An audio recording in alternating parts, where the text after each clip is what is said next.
Thank you for joining the Hemp Bound Hemp History Week book salon here on Shindig. Um, I know I'm pretty excited to do this morning. I hiked and smelled the first datura blossoms of the season, so I'm personally very psyched and together and ready for this a real live event from the Funky Butte Ranch. I could get used to this. I don't even strictly speaking have to be wearing pants right now. But I do assure everybody that this is a hemp shirt. And as we'll discuss, the hemp products in my life win in the marketplace. So um, I'm just going to check with the administrators that everything sounds good before I proceed.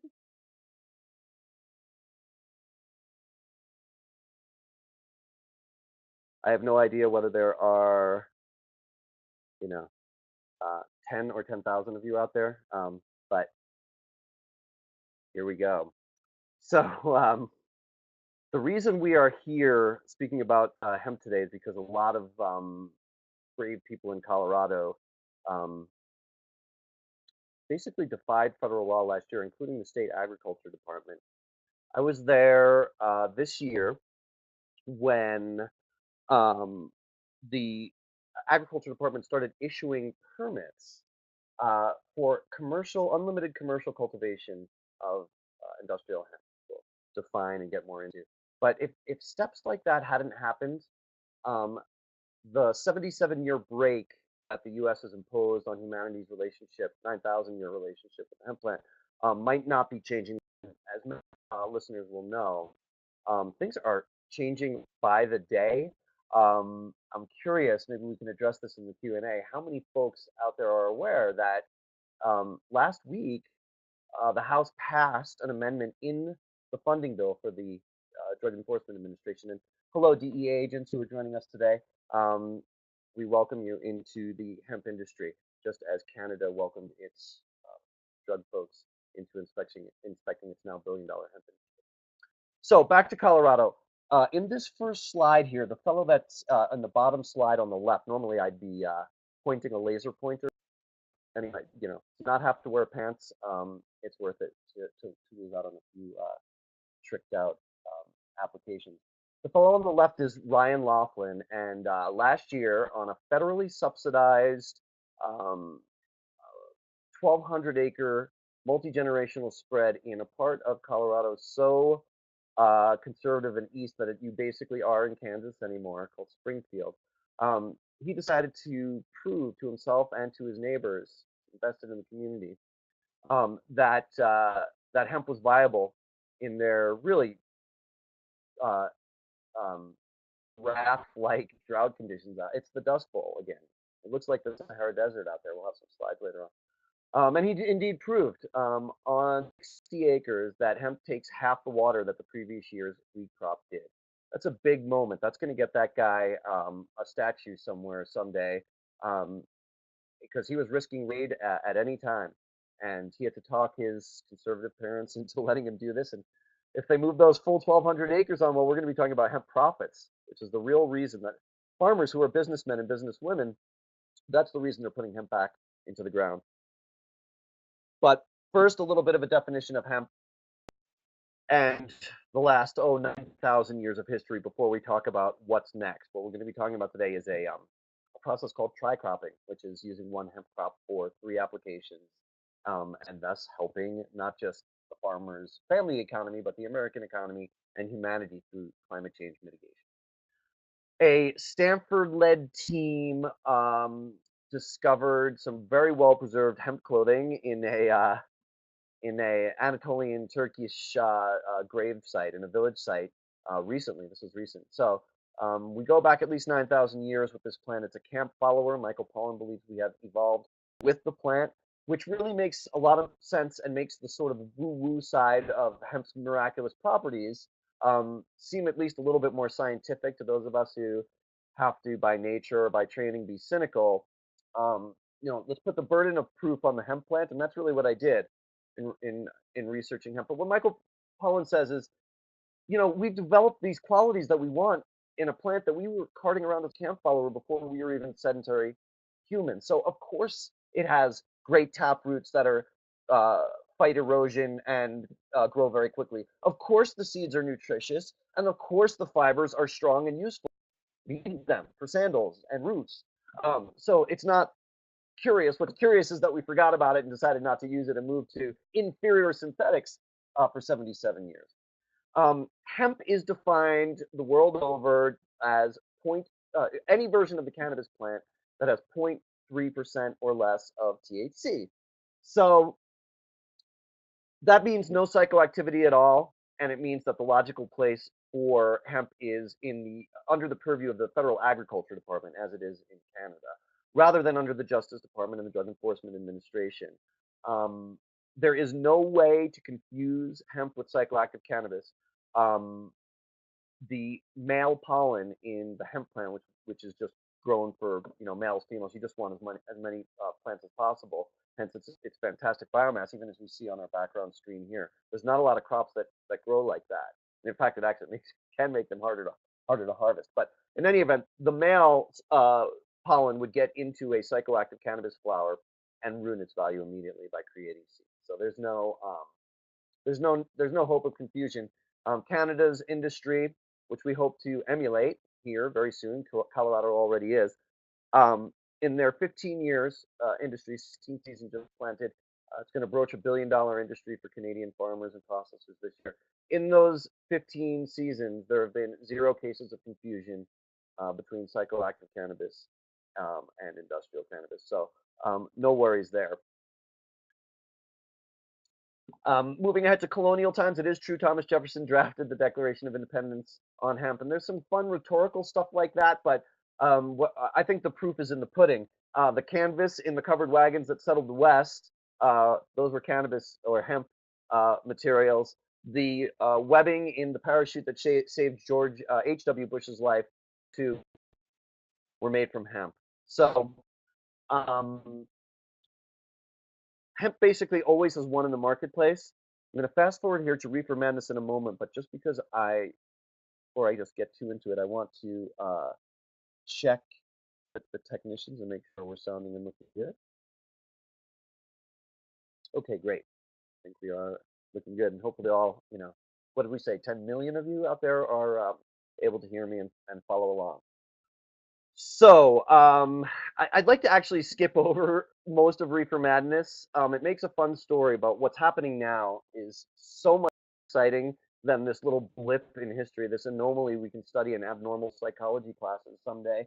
Why you would ban a plant that is not just hypothetically, but in practicality, one of the most useful and vital plants to your nation's security. Proof in the pudding, in 1937 is when hemp effectively got banned. In 1942, the USDA was already making propaganda films begging American farmers to plant as much hemp as possible. You can find Hemp for Victory on YouTube, 13-minute propaganda film. And that's because the Japanese captured the Philippines, which is where we were already procuring our 40 tons of hemp rigging per Navy vehicle offshore. The drug war does. And alcohol prohibition did the same thing with Canada. It ships business off to other countries and creates criminals and keeps the tax base from benefiting from the industry. Next slide, please.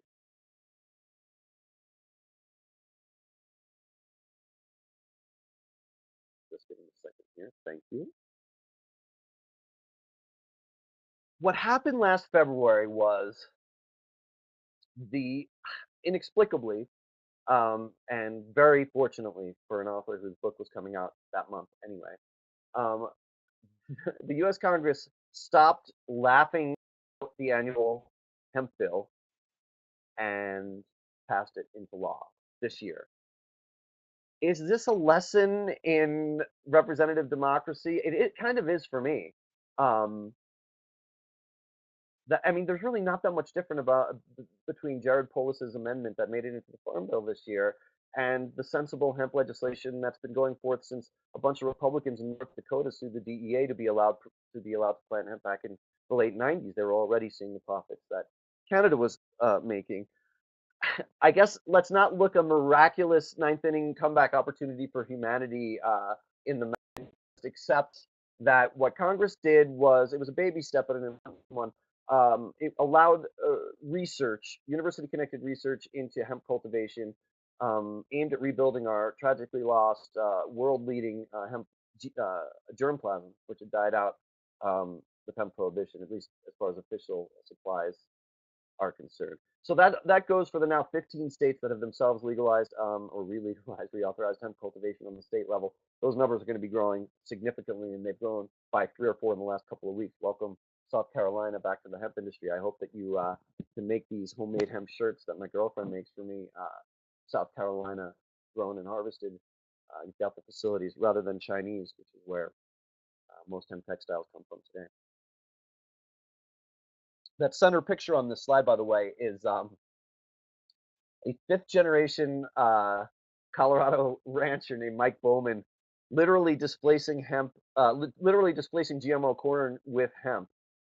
This is an important issue. We'll get into it in a few slides, but the concept of the question I get asked often, a legitimate question, is if the amount of hemp acreage you're talking about for the tri-cropping program we're going to be discussing, energy is especially going to be one of isn't that just going to create another monoculture? And my answer to that is, first of all, know that Canada, um, right prophylactically from its 1998 modern industry inception, banned genetically modified hemp. There was not genetically modified hemp then, and there is not genetically modified hemp now, but it's banned in Canada. God bless them. Those Canadians are forward thinking, and it's really on brand with hemp as well. Something else we'll talk about a little bit later in the discussion. But if you've got a genetically modified hemp ban on, and that's what I lobby the hemp lobby to do when I'm in DC, make sure we get that going in S359, by the way, is a Senate bill I'll be talking about later on that we should all be supporting. It's in Congress right now, and it's fully removing hemp from the Controlled Substances Act and the purview of the Justice Department and DEA, and putting it under the purview of the United States Department of Agriculture, where it belongs with broccoli and soy, crops. So I think it will pass if it comes to a vote. So I think we should all contact our Congress people and senators and make it happen. Let's go to the next slide, please. So this is the tri-cropping plan. Hemp for 3 applications: fiber, seed, and energy. Um, as a father, the energy side is probably the most important to me, but even though I did get to take a hemp-powered limo ride in that upper right-hand corner, you'll see that limo purportedly owned a 1979 Mercedes, purportedly owned by Ferdinand Marcos, the ex-dictator of the Philippines. Um, I don't think it's going to be at the gas pump first that the energy app comes through. I think it's going to be through a biomass combustion, an anaerobic process called gasification that's helping um, European communities become energy independent through farm waste, basically. I always like to caveat this. Those who know other books that I've written, there's one called Farewell My Subaru, which is about living with as little petroleum as possible and keeping digital age comfort. Today is a great case in point. At the same time, I have already milked goats. We are solar powered, but able to have this remarkable, which by the way is the second weirdest thing, talking to a green light on my computer after what they do when you're doing distance interviews for. He wants 5 minutes on the business event, right? I go into 30 Rock and get ushered to some backwater studio and tucked in, and I'm talking to Hal from 2001 for 5 minutes. I can't see anything, hosts, anything. There's just sound coming into my ears, and I'm like, yes, Hal, hemp is returning to the economy. So this is a little bit better there because I see little like squares that look more like eggs than people, but I can see a few of your faces. Maybe that's what I should know by talk to the faces. Um, okay, so energy, biomass, that's how it's going to happen. But the first and most profitable app we need to talk about is the seed oil. And I think, technician fellas, that's either 2 or 3 slides ahead. Don't mind. Next one. Nope, next one.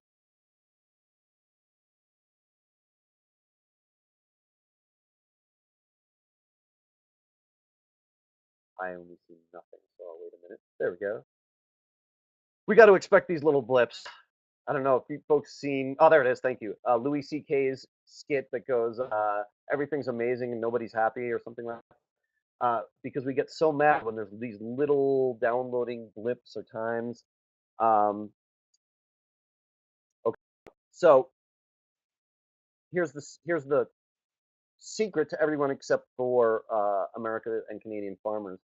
The hemp seed oil craze is on. It's a genuine superfood. As research during Hemp Bound, I went and to a study that was studying the nutritive value of feeding hemp to livestock, and actually in things like the eggs that are produced from hemp-fed chickens, they have a higher better omega fatty acid profile, higher mineral and nutrient and protein pass on than cord-fed hens. So we're really talking about a food revolution. The things that we eat and the feed livestock, um, it's going to be great. Oh, and to close that loop, Canada banned GMO hemp in 1998. And so, am I worried about monoculture? Not really. If you go to the Canadian agriculture site, they kind of have an Excel-like grid for every crop, and tells you what cultivars are available, how to obtain them, what light the plant likes, nutrients it like. Under fertilizers, pesticides and herbicides are needed. Actually, under pesticides and herbicides are needed for hemp. The Canadian government says none needed. So that's there's a little bit more to it than that. If you're planning on leaping in and going to your family's forgotten 1,700 acres in Indiana, one of them states, as is Tennessee.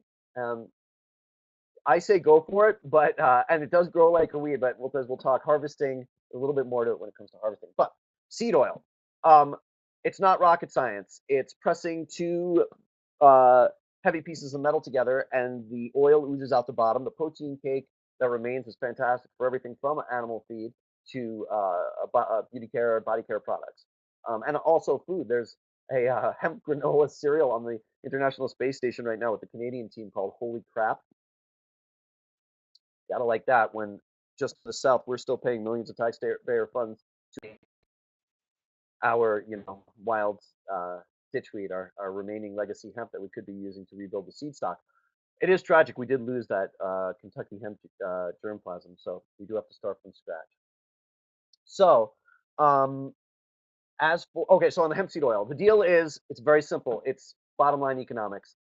The Canadian farmers are profiting $250 per acre from hemp seed oil. It's a bridge crop. They can grow other things during the same season, which, as an aside, it's very important that we support organic hemp products because if Canadian farmers are not required to grow organically year round, they might be to grow a GMO type crop the rest of the year and use hemp to phytoremediate as it does to clean up that soil. But then that's not the hemp oil I want to be feeding to my family. This is something we put a tablespoon in our shake this morning and every morning for our family. It's fantastic, especially if you're a vegetarian or vegan and don't want to go for things like fish oil. It's comparable and higher in magnesium and other minerals that it's hard for vegetarians and vegans to get them in many foods. So the craze is on. The growth is 24% per year in the Canadian market. They can't keep up with it. I basically was implored by Canada's biggest seed oil processor, Sean Crew, who, hi Sean, if you're watching today, something like his fourth expansion in 10 years when I visited him in Chile, Manitoba. And he basically said, get those Americans growing, man. We need to parachute in. We can't keep up. Now, I've been eating hemp seed oil that almost certainly was processed at that facility for the last, 5 to 10 years. Um, and I have no problem continuing to support it. But boy, would I love it. A, if I could be growing a few acres and rendering my own family seed oil and feeding my goats with the protein cake that remains in the press, or better yet, supporting at my farmer's market, co-op, taking incremental steps up in more big business, a local company that's producing hemp seed oil in my community. Really hope that something can happen. That $250 per acre is something like at least 5 times more than most North American farmers are making for that nightmare GMO cycle of monoculture that's so damaged our planet and our food system, obesity epidemic, all of it, the diabetes epidemic, corn, especially wheat and soy. So that's seed oil. Let's go back one slide if we could, with apologies again to the administrator because he shot me a note saying that because I have so many slides, he had to split them into different files. So now I have to force him to go back into file A. But what we're going to be talking about is fiber. There are some super high tech applications um, for hemp in play in the real world market right now. I don't know how many folks are aware of these deets, but Mercedes and BMW door panels today, they have hemp fiber in them. And I went to the factory. Um, when we get to the fiber slide, you'll see them holding this silky soft fast fiber, and it's amazing. Your roommate with the lava lamp was right. It's stronger than steel, and that's why it's in Mercedes door panels. Believe me, you meet these companies. Hempflax is the one I visited in the Netherlands that provides the fiber. Uh, they are not making Cheech and Chong jokes about this thing, and they are not wearing diamonds. They are as bottom line a business as anyone. I recall an episode of 30 Rock where Jack Donaghy is planning selling to NBC to a German conglomerate, and as he walks out, they're laughing and slapping each other on the back, and the humor is that Jack says in German through translation is, "Yeah, those Bavarians really are stingy." So that's about how radical the hemp players in Europe are. Um, and yet it's working in the marketplace. If it's possible, could we forward to that fiber slide? I think it's the last slide in this section. Thanks, guys. Love technology. There it is. No, there it is. That actually is. Oop, one back or one forward. There it is. So that bundle of delight that I'm holding is what today makes up BMW and Mercedes door panels. So anything that anything that plastic can do, petroplastic, hemp can do better. 21st century applications, things like 3D printers, non-BPA, jar linings, biocomposites, all kinds of plastics. I saw an entire hemp fiber tractor that we'll take a look at here in a few. Again, the Chinese with the textiles. If any of these high-tech applications are those that haven't been dreamed up yet, are your dream, and there's a guy raising money through Kickstarter for a hemp plastic water bottle, right? For obvious reasons, low energy input, non-toxic. Um, Binders, hemp binders. If you want to go into these kind of materials, and some folks like Hemp Shield wood treatment have been around for a long time, I say go for it. But I think that when we're talking tri-cropping, the three things we want to see every American hemp farm doing and hemp farming community doing. On the fiber side, I think the first killer app is going to be in construction. The material called hempcrete, which is very easy to make.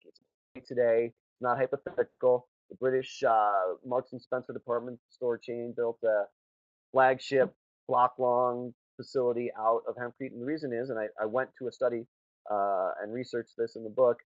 It's really true. Hempcrete has a higher R value, a better insulation rating than pink fiberglass, without all of these crazy toxic off-gassing issues that we've been hearing about from our imported drywall and this toxic press board that's sealed with God knows what kind of sealants coming from God knows what foreign factory. You know, I'm not trying to be jingoistic about it. I'm just saying, why not use a material that's cheaper and works better and is domestic produced? Thank God Congress did it. They said we can grow, so let's do it. So I think that's going to be the first fiber application. So envision a facility that's community owned, farmers in a community owned it, or maybe the county or just a people's cooperative owns it. Say goodbye to your utility, because we're going to go now on to the energy application. We're already pressing seed oil. We're already talking about some fiber application, whatever we decide to do in our facility. Let's go backwards one side.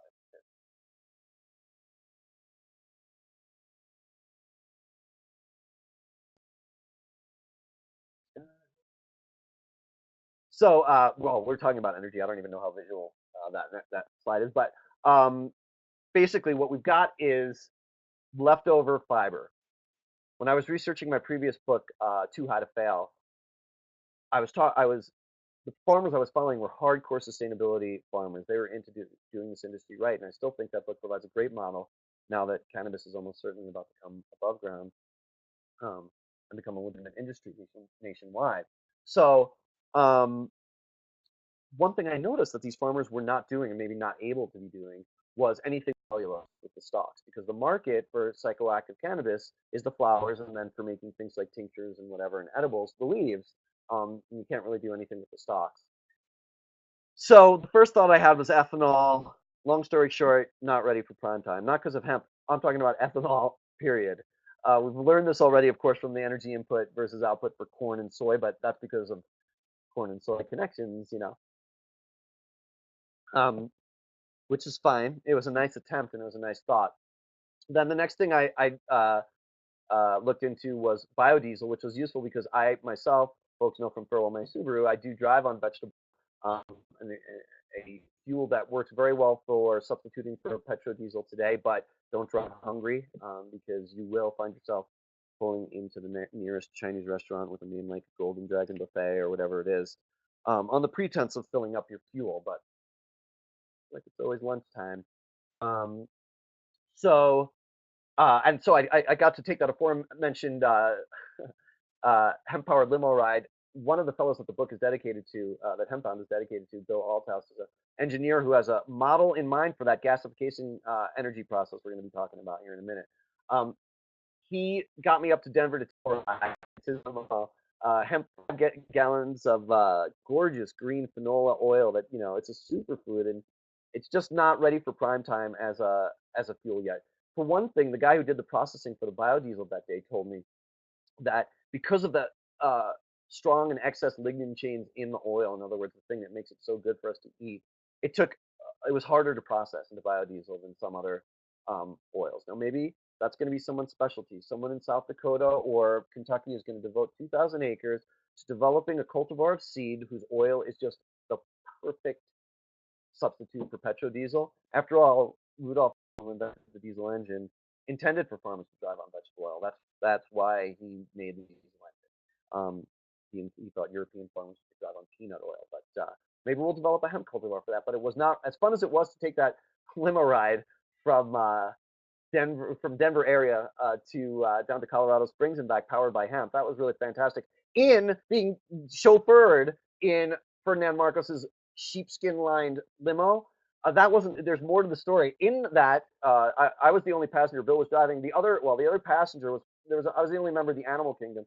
It was a big mother plant of a cannabis strain, I believe, called Harlequin, and is a very high CBD strain. And what Bill was doing that day was delivering that Harlequin to a group of veterans with PTSD in Colorado Springs and giving them a little workshop on how they can uh, clone that plant so that anybody who needs it can have access to a form of cannabis that does really help with the kind of psychic wounds that many of our veterans are coming back from foreign service and dealing with, and also helps them wean from often opiate painkillers that they're prescribed after getting wounded physically, protecting and serving the country.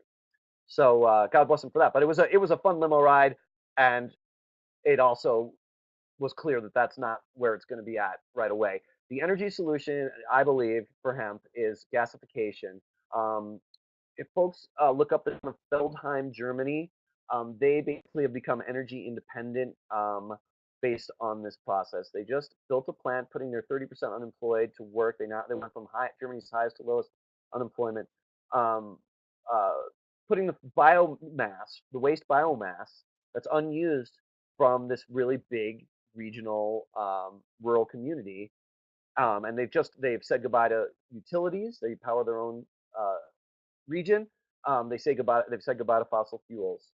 I would like to eventually see our transition to grids that don't combust at all. Parabolic solar, tidal energy, whatever. There's a lot of possibilities out there, but as Bill showed me in the study that was done for Santa Fe, New Mexico, this gasification process really works as far as being carbon friendly, as far as energy input and energy output, all that kind of stuff.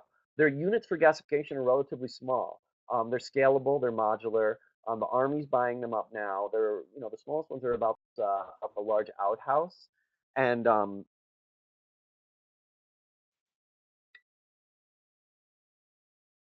the reason the Army's using them is because carrying fuel through danger zones is proving inefficient. So they want on-site energy that they can get from local or just at least easily transported biomass. It works with basically any biomass. I was telling you about Feldheim. They're not necessarily using hemp, but they're using whatever biomass they have. And hemp produces, as many of you will know, a lot of biomass per acre, significantly more than something like corn or soy. So this is also not even hypothetical in the U.S.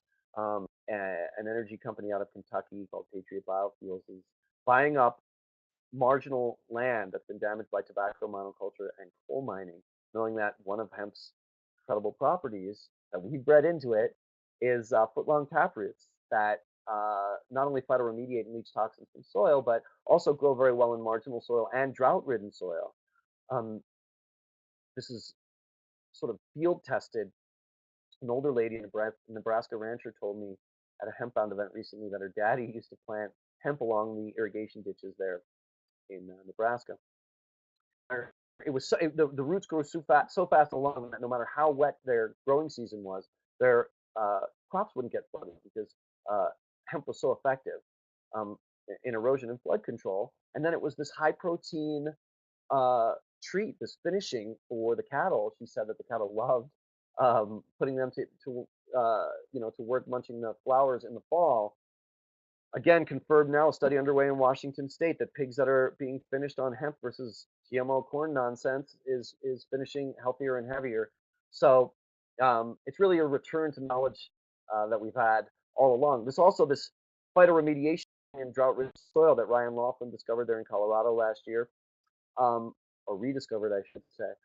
This has implications not just from drought struggling and monoculture damaged crops in North America, but to sub-Saharan Africa and places that need to hold the line, to literally draw a line in the sand and say, this is as far as we're letting desertification happen. We're going to start rebuilding the soil now. And hemp provides a cash crop that can do that. So I'm really thinking big picture about hemp and hope you all are too, because it's the real deal. I'm going to go a few more slides. Let's go forward. We'll probably have to go to a slide section here. I'll try and describe it. I can look at my own uh, slide file real quick and tell you which slide it is.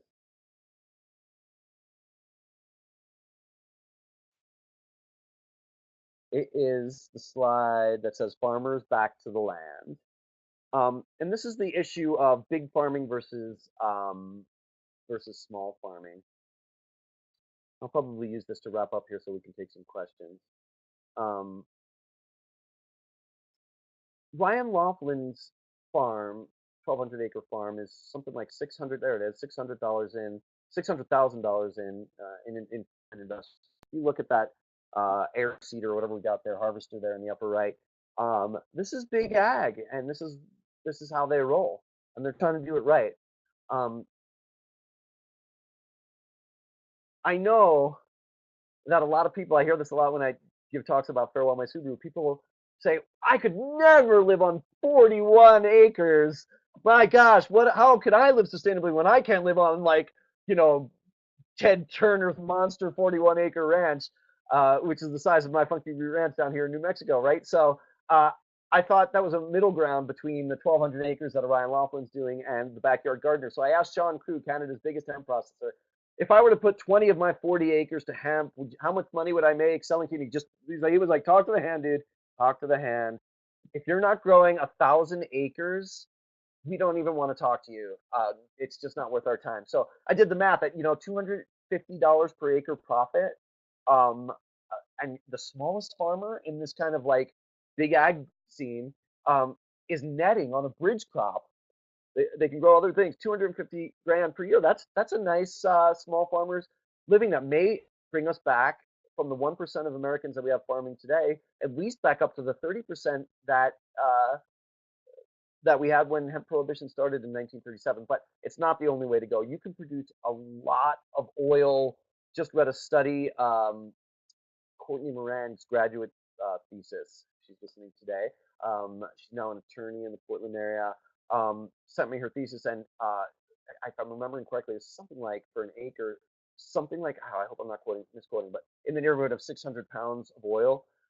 So my gosh, if I just put 2 acres to work, even if I'm getting it way wrong, it's only 60 pounds of oil per acre from hemp. Um, that a couple cultivated on my ranch would be my own family's oil needs and my goats needs as well, goats and chickens and ducks. But if you want to be commercial, I say take those 3 apps we've talked about today. And if folks are looking for a way to invest in your community. so that the community owns a facility that at once does this biomass gasification for energy, say goodbye utilities, say goodbye fossil fuels and coal, and does the hemp seed oil for the profits and some sort of fiber application, um, tri-cropping in one facility. Each farmer can be contributing 20, 50, 150 acres of harvest and be vested in almost like, exactly like in supported agriculture. But even for traditional entrepreneurs, in the bottom of the screen here, I love this story. Grant and Colleen Dick are, Canadian Gothic. They are religious, heartland Canadian hemp farmers. And Colleen, in addition to raising their whatever it is, 5 or 6 kids, she she is a triathlete and was dissatisfied. I would say justifiably in the quality of the kind of energy bars um, that were available to her. So she talked her husband Grant into growing hemp. And hemp, he's the guy who told me doing harvesting. His combine caught on fire twice the first year he tried to grow hemp. Um, Precisely because it grows like a weed. I mean, it just involves adjustments. And back in something like 1927, International Harvester had specifically a combine designed for hemp harvesting. So there's blueprints somewhere, and it has to do, I'm sure, with spacing of the blades. But also, hemp has a very strong fiber, so you got to make sure that you have blades that are well tuned and well sharpened. But in any event, Grant's got the hang of it. He's part of Canada's hemp revolution now, and it's great to meet those guys. But Colleen won this prestigious food contest in Canada and got her basement funded to make this hemp energy.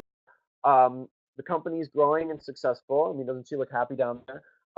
And just being, kind Midwestern, albeit Canadian Midwesterners, they passed me around about 80 pounds of these hemp energy bars, Gorp energy bars, as I was crossing back across the U.S. border. This before the Farm Bill passed, um, allowing cultivation. But I was wearing a hemp shirt at one event. It was one of those wiseacre customs guys who says, "Got any illegal drugs today?" And I said, "Well, let's see, my shirt, my pants, my breakfast, my shampoo, my toothpaste. Did I say soap? Oh, I've also got 80 pounds of it in this bag right here." And he just sort of like looked at me and was like, "Haha, welcome back to that." But uh, small producers can do it as well. And these guys are not growing 1,000 acres, and their energy bar company is totally successful. Um, let's go, since we're running low on time, to the second to last slide. I think it is. Predictions are free. Let's see if I can find fourth to last slide. Um, Many people will know that cannabis today is already one of the nation's largest cash crops, either the top or at least in the top three. And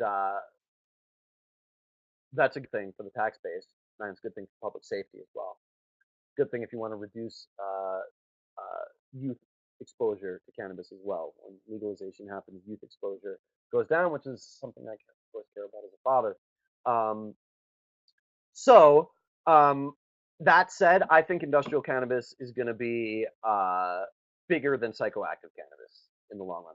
So the slide actually that I'm looking for is predictions are.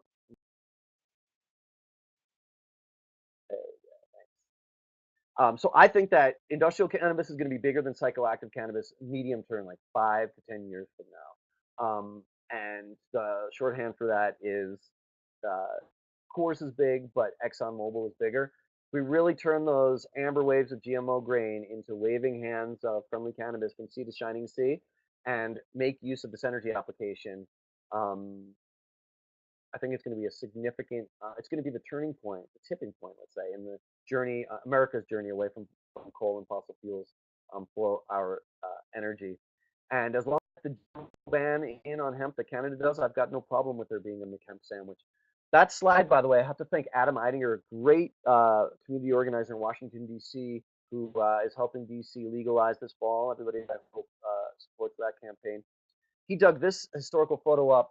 This is the USDA doing research for hemp for American farmers, as Canada does, as China does, uh, at the turn of the 20th century on land that's today, wait for it, the Pentagon. That was a fantastic piece of hemp history. And guys, if you don't mind, let's go to the very last slide. I'm trying to piece this industry together. All of the elements that we've talked about today um, were wishful thinking. They were strategizing based on what I'd seen from worldwide research. Um, and then all of a sudden now it's happening. Hemp's legal. Colorado's going commercially. If we pass S359 on the federal level nationwide, the war on hemp will be over, thank God, and we can start rebuilding and trying to catch up with Canada's billion-dollar industry. So we're sitting pretty here, and we're looking really good for hemp. And so all of these recent fantasies are realities. At every Hemp Bound event that I've done so far, someone has approached me. Excuse me while I break for a moment here. The slide we're looking for says like has a picture of hemper and has websites. It's a black background. It's the absolute last slide. Thanks, guys, and props to Shindig and all the folks that organized this on the technical level today. It's a miracle again that we're able to do this kind of thing from my office. And I just now, as we're ending, realized I can see a lot of my kids' drawings on my wall, and that's who I'm doing this for. This is a climate change mitigation ninth inning opportunity for humanity. So at every Hemp Bound event, folks are coming up to me and saying, uh, I'm an investor, we're recent MBA.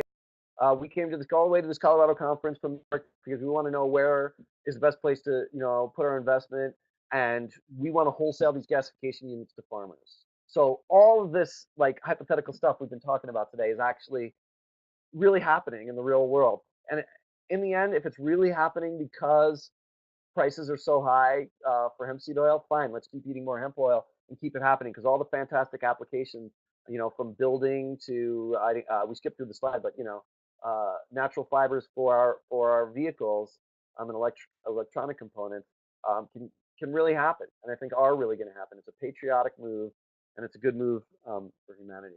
Thanks everybody for joining me. Thanks to the sponsors who made this happen as well. And I think our next step is Q&A. If that's right, and I'm going to be taking them by written notes, and then I'll answer verbally, I think. Thank you all for joining.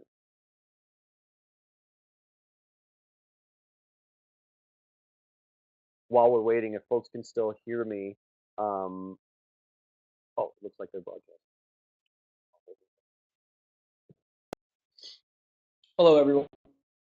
Max from Shindig. If you'd like to submit a question, please and either broadcast yourself and interact directly with Doug. Raise your hand. Otherwise, please submit a text question using the question button. Thank you.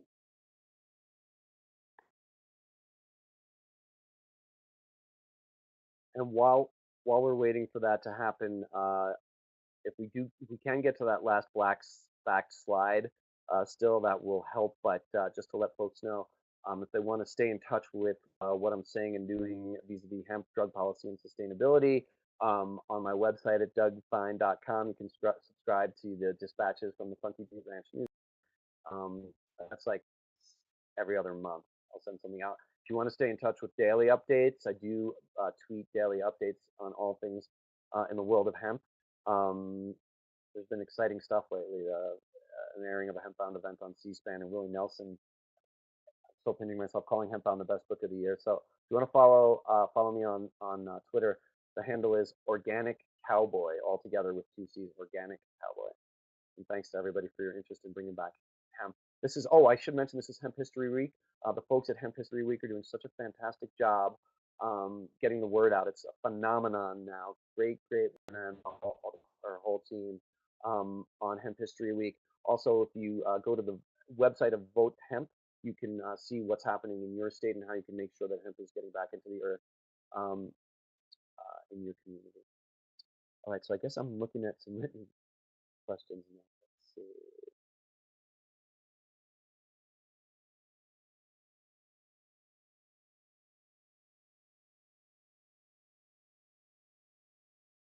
Okay, one question. Anita asked farmers in Africa, how much will it cost to get into the industry for profit for farmers in Africa? Well, that's a good question. There's issues, but I know that there's crops today in Cameroon and South Africa. So this gives me the opportunity to mention another hemp heroin. And I have to be clear that because I live in the middle of nowhere in a goat ranch, I'm able to stay outside of any kind of rivalries and stuff in the industry, at least thus far. I'm just trying to get hemp back in American soil. So unless somebody does something that strikes me personally as offensive, I'm not going to prejudge or go by rumors or any stuff like that. But so this is clear. I'm not endorsing. I'm not about to tell you that this person I'm about to talk about is the only person to ever work with as a consultant or anything at all. But you can't deny the impact of Andrea Herman, I'm a Canadian American hemp consultant and hempster who with an MA in hemp agronomy, who's just been working and fighting for hemp for 20 years. She's covered in detail in the book. There's a lot more to her work than this, and she's also a great, kind, generous human being. And so one of the things she does is she consults. And when I was touring with her around Canada during the research for Hemp Bound, she'd get calls on her cell phone, and it was like Cameroon consulting project, um, and so South Africa, that kind of thing. So you can look her up with questions about where to find seed in Africa. But if you take a huge leap here and shorthand Africa projects for projects in places that are developing nations where there's probably a lot of poverty, and we're trying to put farmers back on the land who have been displaced by climate change, et cetera. Um, yeah, it's still good to speak to a consultant, but there's a lot of research you can do about appropriate culture for Africa as well. Costs, I don't know, but if you find out anything about it, let me know through the contact button in my website, because I want to stay in touch and broadcast to the world um, uh, projects like that. So Tom asked, what do you think the next state that will start growing and legal? Well, he says legalize weed. So do you mean cannabis, all types of cannabis? And then I'll have for psychoactive cannabis, Oregon is looking great for this year, polling in the 80s. I know the 80% in support. I know the people who drafted it. They're smart lawyers, and they've looked at what Colorado and Washington have done, and it's frankly way better in my point. I mean, don't let me sit here and criticize one of the most important policy moves in America in the last 50 years, what Colorado and Washington voters have done. Important and fantastic, but obviously there's going to be learning curve. And Oregon, especially on sustainability, home cultivation, encouraging outdoor cultivation, which are the things I care about as a sustainability guy, per the model in Too High to Fail. It really allows that a lot more than first generation Colorado and Washington seems to encourage.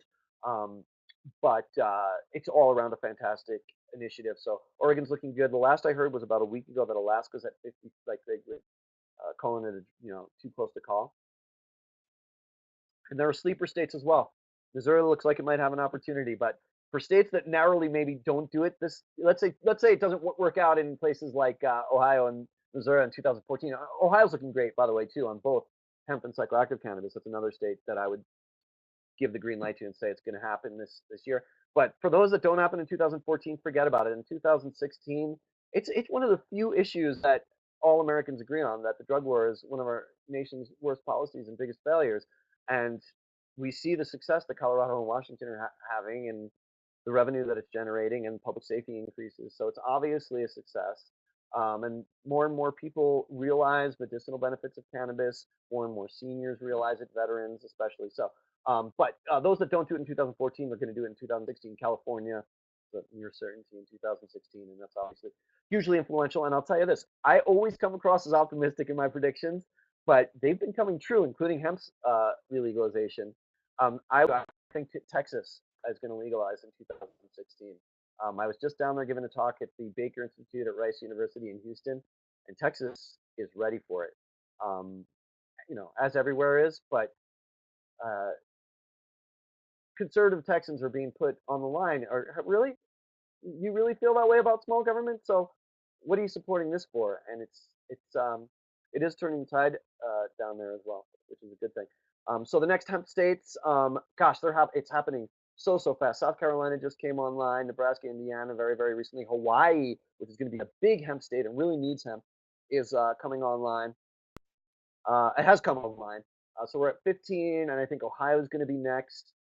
Um, a number of states that are obvious players missed out on their legislative session. It had the support, and it just didn't get voted on. Washington is an example there on the hemp side. So another question. Kathy asks, do you think energy will only come to fruition after food? No, because according to this tri-cropping model, if it really happens, maybe if I just like talk about it enough, it will actually, get into the zeitgeist and happen. Thanks to everybody for spreading the word about hemp in general, as well as Hemp Bound. Um, we can, with our first generation harvest, have a facility, and not too big a facility, that will render, let's say, an entire county in Kansas's um, hemp harvest, um, owned cooperatively, let's say, or profit sharing, and render at once the oil, a fiber application, and the energy at the same time. Oil, of course, being the nutritive superfood. And even, I told you, I visited Hemp Oil Canada, very big hemp oil processor in Canada, as they were undergoing their big fourth expansion or whatever it was. The facility they were leaving wasn't that big. It wasn't, like 5 football fields long to render.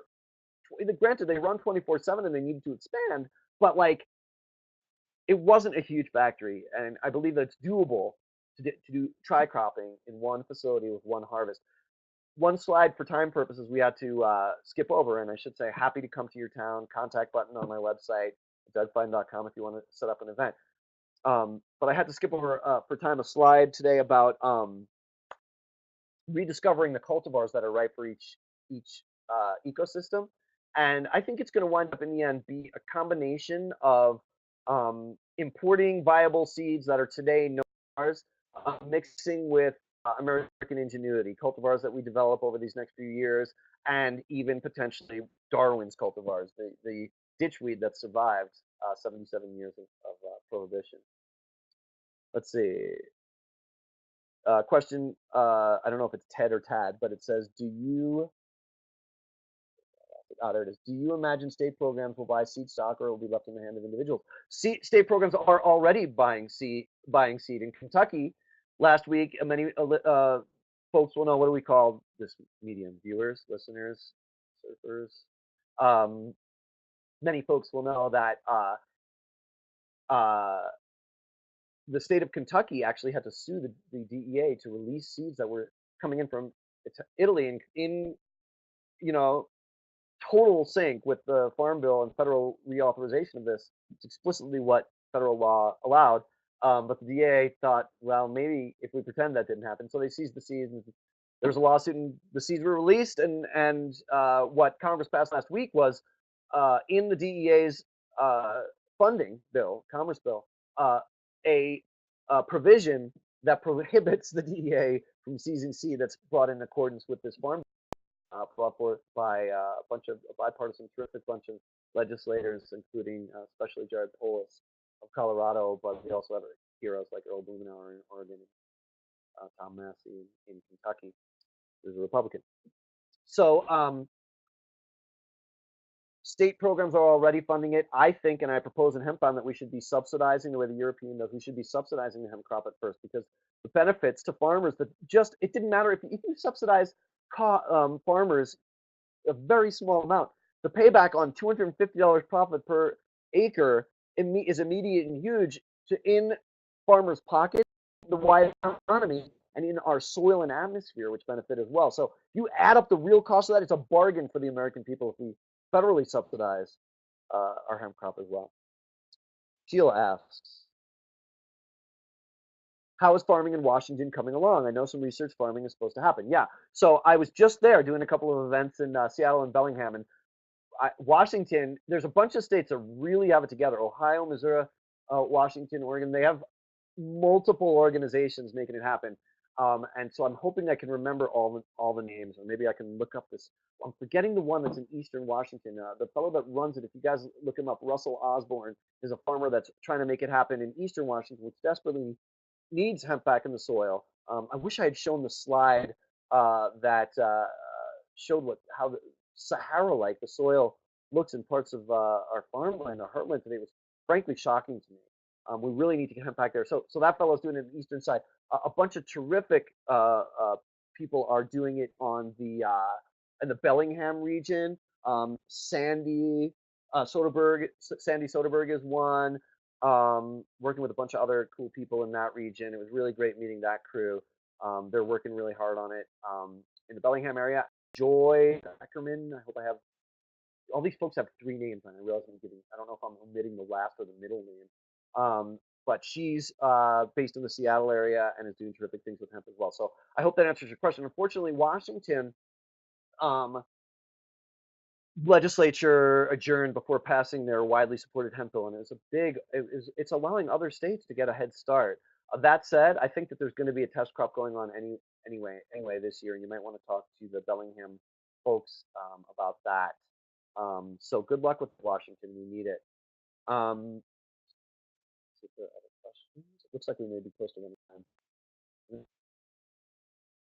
Am I good, administrator guys, to keep going and ask a bunch more questions?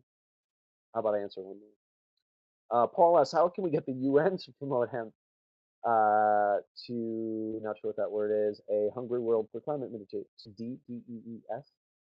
Um, how can we get the UN to promote hemp, basically? Um, you don't know how close to home that question is. I recently testified for a change in international drug treaties before I'm not kidding, this is what they call it, the High Session on Narcotic Drugs at the United Nations in Vienna a month ago. There's a YouTube video of this testimony. If you look it up on YouTube, Doug Fine United Nations statement. And I was clad entirely head to toe in hemp that day. I did have to wear pants that day. I found out it was a UN regulation. But I was clad from head to toe in hemp. So I discussed that a lot with various, diplomats and how important it is.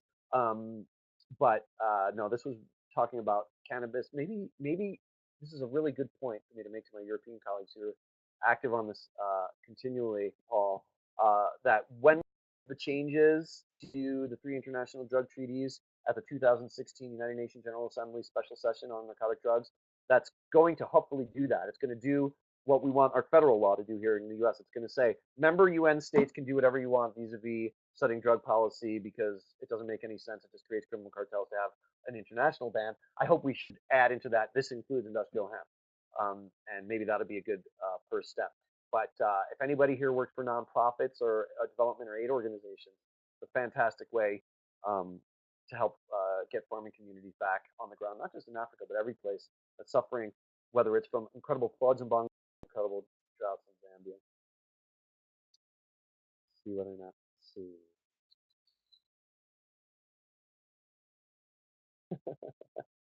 Um, I have a one-word comment from the admin. It just says feed. Oh, you're probably to feed. Got it. You were spell checking the previous question. Cool. All right. Well, if we don't have any other questions, folks can, as I say, check out dougfine.com and send me notes and questions if you have anything you want to share hemp-wise, and follow me on Twitter. But big picture, thank you for supporting organic hemp and supporting your local organic, not just hemp, um, but as a consumer or an investor, your local hemp processing community so that the whole vertical system stays in the US and gives us distributed, which is better for national security, energy. So hemp for victory, hemp for humanity. Have a lovely afternoon, everybody.